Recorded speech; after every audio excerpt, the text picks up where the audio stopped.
सबसे बड़ी खबर है और बहुत बड़ी खबर है, वो प्रेसिडेंशियल रेफरेंस मांगने की है। उससे बड़ी कोई खबर नहीं है। सबसे बड़ा सवाल यह है कि आखिर सुप्रीम कोर्ट के फैसले पर रोक क्यों लगवाना चाहते हैं? क्या इतनी बड़ी धांधली है, क्या इतना बड़ा स्कैम है कि अगर वो सामने आ जाएगा तो इस सरकार के लिए बहुत बड़ी मुसीबत शुरू हो जाएगी।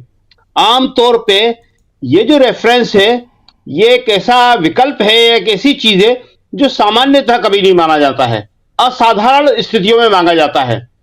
तो आज प्रेसिडेंट बार काउंसिल क्यों गए हैं राष्ट्रपति के पास में कि इस मामले को होल्ड कर दिया जाए? इसका मतलब कि मामला जितना ऊपर से दिख रहा है उससे कहीं बहुत ज्यादा गंभीर है। ये देखिए, एक बात बहुत जरूरी है समझने की कि जब एक चुनाव आयुक्त ने इस्तीफा दिया था, गोयल साहब ने, तब हमने लिखा था कि अब केवल एक सदस्यीय चुनाव आयोग बचा हुआ है और ऐसी स्थिति में चुनाव की विश्वसनीयता बनाए रखने के लिए सुप्रीम कोर्ट की निगरानी में चुनाव होना चाहिए। और आज जब सुप्रीम कोर्ट के लिए ये प्रेसिडेंशियल रेफरेंस मांगा जा रहा है और सुप्रीम कोर्ट की संविधान पीठ के फैसले पर रोक लगाने की बात की जा रही है, तो लगता है देश उस तरफ बढ़ रहा है जहां कल को यह मांग आने वाली है कि सुप्रीम कोर्ट के ऊपर चुनाव आयोग को बिठा देना चाहिए। फैसले अब चुनाव आयोग करेगा, सुप्रीम कोर्ट का कोई महत्व नहीं रहेगा। देश में यह पहली बार हो रहा है। इससे पहले हमारा सुप्रीम कोर्ट या न्यायपालिका इतनी मजबूत थी कि उस पर कोई सवाल उठाना तो दूर की बात है, पूरी दुनिया उसकी बहादुरी को, उसके विवेक को, उसके फैसलों का सम्मान करती थी।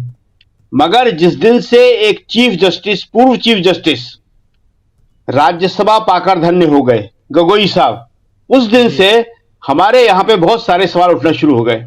और अभी गंगोपाध्याय जी, पश्चिम बंगाल के जज साहब, आज बैठे थे न्यायपीठ के ऊपर और अगले दिन चले गए बीजेपी का पटका पहनने के लिए। देखिए, किसी वक्त में, ये तो सुप्रीम कोर्ट की हम बात कर रहे हैं, किसी वक्त में हमारे हाई कोर्ट की इतनी ताकत थी कि उसने प्रधानमंत्री के फैसले को चुनाव अवैध घोषित कर दिया था। इंदिरा गांधी के फैसले को हाई कोर्ट ने किया था। और आज जो सुप्रीम कोर्ट फैसला दे रहा है, वो तो एक जज से, सिंगल जज थे, सिंगल बेंच थी, 5 जजों की पीठ, उसके लिए कहा जा रहा है कि इसके फैसले पर तुरंत प्रभाव से रोक लगा दी जाना चाहिए।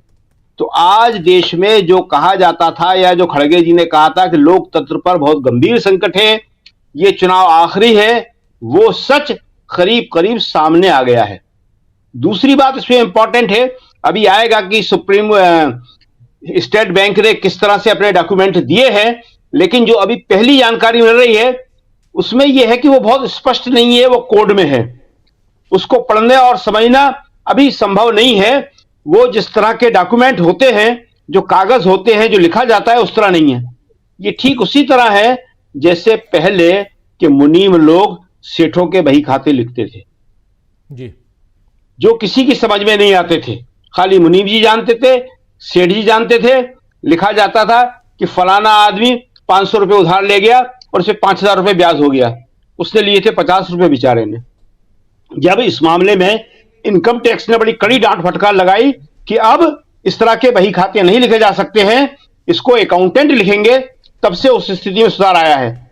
और आज स्टेट बैंक, जो अभी जानकारी मिली है, उसके अनुसार ऐसे कागज दे रहा है, इस तरह कोड में दे रहा है कि उसको डिकोड करना फिलहाल मुश्किल नजर आ रहा है।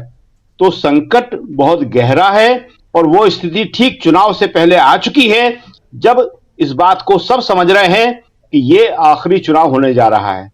और हम ये बात बता दें आपको कि जो लोग जनता के बीच जाते हैं, जनता के बीच रहते हैं, जनता भी इस बात को काफी हद तक समझ रही है कि ये चुनाव कांग्रेस को चुनने का या दूसरी पार्टी को चुनने का या इसको हराने का बिल्कुल नहीं है।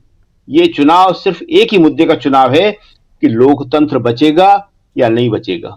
हमारे जो वोट की ताकत है, आज नेता लोग या सांसद और विधायक क्यों पूछते हैं किसी को?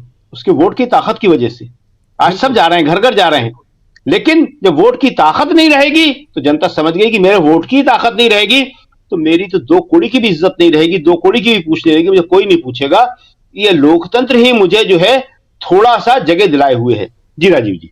जी बिल्कुल बिल्कुल, आप सही कहेंगे। देखिए राजीव जी, आपने कांग्रेस के टिकट की बात की, तो हम सबसे पहले ये बताएं कि ये पहली बार है जब कांग्रेस ने समय पर, या यह कहना चाहिए समय से पहले, टिकट दे दिए हैं। नहीं तो होता यह था कि नाम वापसी की तारीख तक टिकट दिए जाते थे और चार लोग नॉमिनेशन भर देते थे और उनमें से तीन को कहा जाता था कि आप नाम वापस ले लो। तो इस बार जो है कांग्रेस एक नई शुरुआत कर रही है और पहले से लोगों को तैयार कर रही है। जी जहां तक इस बात का सवाल है कि बड़े नेता चुनाव लड़ेंगे या नहीं लड़ेंगे, अभी इस विषय पे कुछ भी कहना मुश्किल है, क्योंकि अगर वैभव गहलोत को टिकट मिला है तो इसका सीधा मतलब है कि अशोक गहलोत चुनाव नहीं लड़ रहे हैं, नहीं तो अशोक गहलोत ही उस सीट से लड़ते। अगर नकुलनाथ को टिकट मिला है छिंदवाड़ा से, तो कमलनाथ के पास कोई दूसरी सीट नहीं है जहां से वो चुनाव लड़ सके। दिग्विजय सिंह जो है, दिग्विजय सिंह एक ऐसे नेता हैं कि अगर राहुल गांधी कहेंगे तो कहीं से भी चुनाव लड़ने को तैयार हो जाएंगे। आपको याद होगा कि पहली बार वो, मतलब पिछली बार 2019 में वो भोपाल से चुनाव लड़े थे, उनसे कहा गया, वो लड़ गए थे। तो जी दिग्विजय सिंह की बात इन लोगों से थोड़ी अलग है कि वो चुनाव लड़ने को कहीं से भी तैयार हो जाएंगे अगर उनको पार्टी का नेतृत्व कहेगा तो। लेकिन बड़े नेता कहां से क्या चुनाव लड़ेंगे, ये कांग्रेस अभी सोच समझ के फैसला लेगी।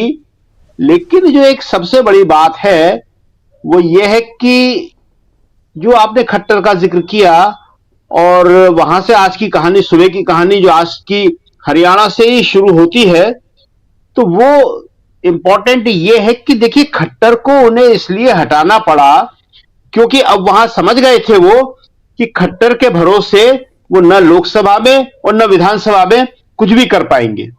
विधानसभा में तो आज की तारीख में कहा जा रहा है कि हरियाणा में बहुत बुरी हालत है बीजेपी की, लेकिन लोकसभा जब 10 में से 10 सीटें उसने जीती थी, वहां पे भी अब यह कहा जाने लगा है कि बीजेपी के लिए आधी भी सीटें रिटेन करना बहुत मुश्किल होने वाली है।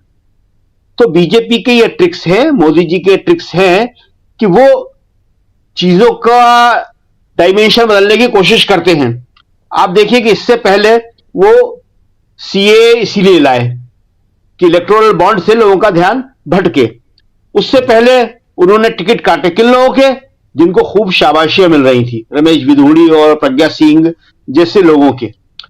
तो ये चीजें जो है ये संकेत दे रही है कि ग्राउंड पे जो है वो बदलाव दिखने लगा है और बीजेपी इसको भांप गई है, उसे इसमें लाने लगी है कि ग्राउंड पे चाहे हम 400 पार की बात करें, चाहे तीसरा टर्म की बात करें, या चाहे ये कहें कि चौथी बार में मैं ये करूंगा, पांचवी बार में ये कहूंगा, अब असर होते हुए नहीं दिख रहा है।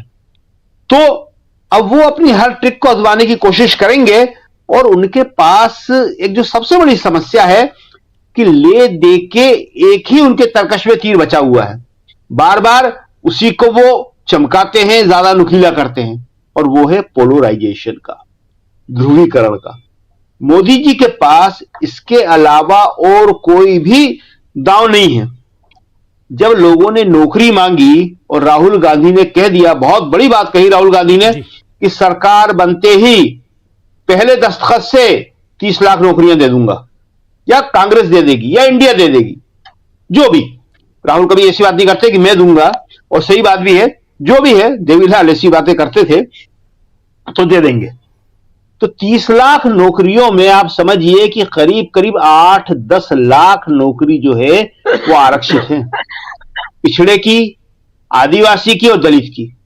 और ये वो लोग हैं जिनकी दम पे 2014 और 2019 मोदी जी जीते हैं और 2024 जीतने की कोशिश कर रहे हैं।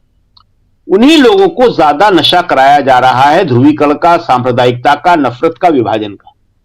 और वही लोग सबसे आगे जाके मोदी मोदी करते हैं। लेकिन उनकी पिछली 2 या 3 पीढ़ियां सरकारी नौकरी नहीं पाई होती तो आज ये लड़के जो है इस स्थिति में नहीं होते कि बिना कामकाज के सड़कों पे निकलकर नारे लगाते।